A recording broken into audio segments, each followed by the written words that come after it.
ಸ್ವಯಂಪಾಕ ಅಭಿಮಾನಿಗಳಿಗೆ ಸ್ವಾಗತ. ಇವತ್ತು ನಾವು ಒಂದು ಸಿಂಪಲ್ ಆಗಿ ಮಾಡುವಂತ ಒಂದು ಗ್ರೀನ್ ಲೆಂಟಿಲ್ಸ್ ತೊವೆ ಅಥವಾ ದಾಲ್ ಹೇಗೆ ಮಾಡೋದು ನೋಡೋಣ. ನೋಡಿ, ಈ ತರ ತುಂಬಾ ರುಚಿಯಾಗಿರುತ್ತೆ.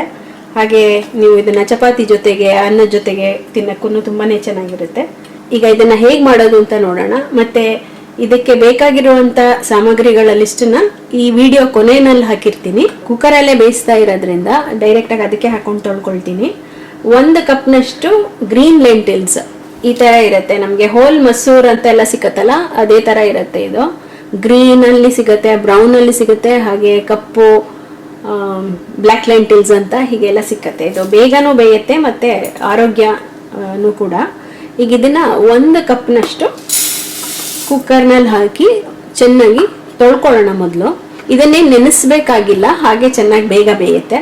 ಪ್ರೆಷರ್ ಕುಕ್ಕರ್ ಇಲ್ಲ ಅಂತಂದ್ರೆ ಸ್ಟವ್ ಟಾಪ್ ಅಲ್ಲೇ ಹಾಗೆ ಒಂದು ದೊಡ್ಡ ಪಾತ್ರೆಗೆ ಹಾಕಿ 1 ಕಪ್ ಲೆಂಟಿಲ್ಸ್ಗೆ ನೀವು 3 ಕಪ್ನಷ್ಟು ನೀರು ಹಾಕಿ ಅದನ್ನ ಸ್ಟವ್ ನಲ್ಲಿ ಒಂದು 15-20 ನಿಮಿಷ ಮೀಡಿಯಂ ಊರಿನಲ್ಲಿ ಕುದಿಸಿದ್ರೆ ಚೆನ್ನಾಗಿ ಬೆಂದಿರುತ್ತೆ. ಇದನ್ನ ಮೊದಲು ತೊಳ್ಕೊಳ್ಳೋಣ.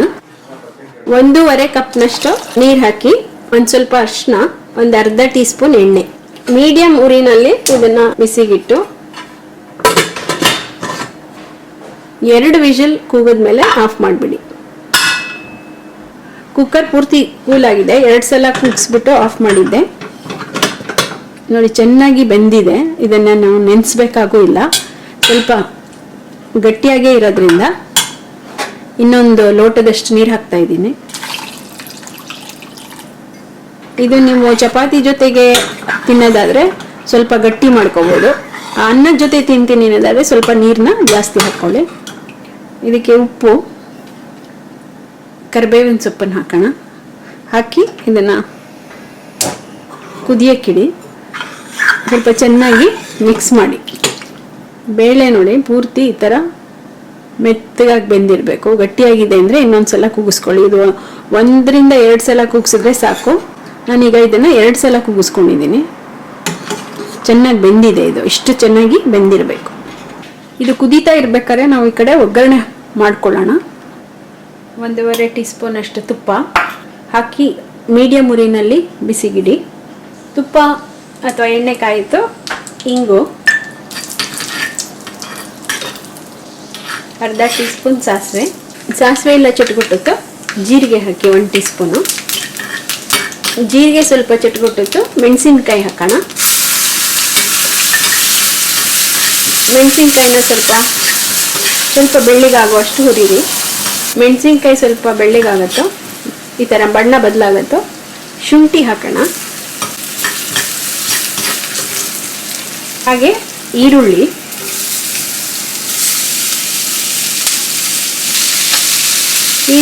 ಒಂದು ಚಿಟಿಕೆ ಉಪ್ಪು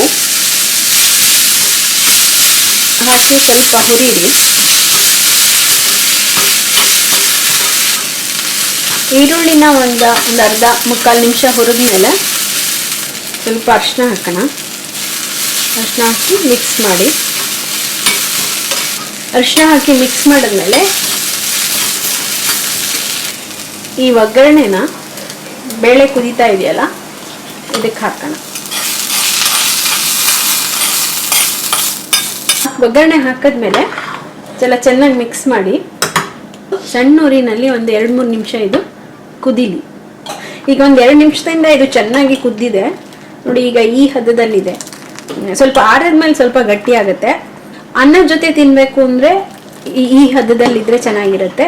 ನೀವು ಚಪಾತಿ ಜೊತೆ ತಿನ್ಬೇಕು ಅನ್ನೋದಾದ್ರೆ ಸ್ವಲ್ಪ ನೀರನ್ನ ಕಡಿಮೆ ಹಾಕೊಳ್ಳಿ. ಒಟ್ಟು ಈ ಹದಕ್ಕೆ ನಾನು ಎಲ್ಲ ಬೇಯೋದಕ್ಕೂ ಸೇರಿಸ್ಬಿಟ್ಟು ಒಟ್ಟು 2.5 ಕಪ್ನಷ್ಟು ನೀರು ಹಾಕಿದ್ದೀನಿ.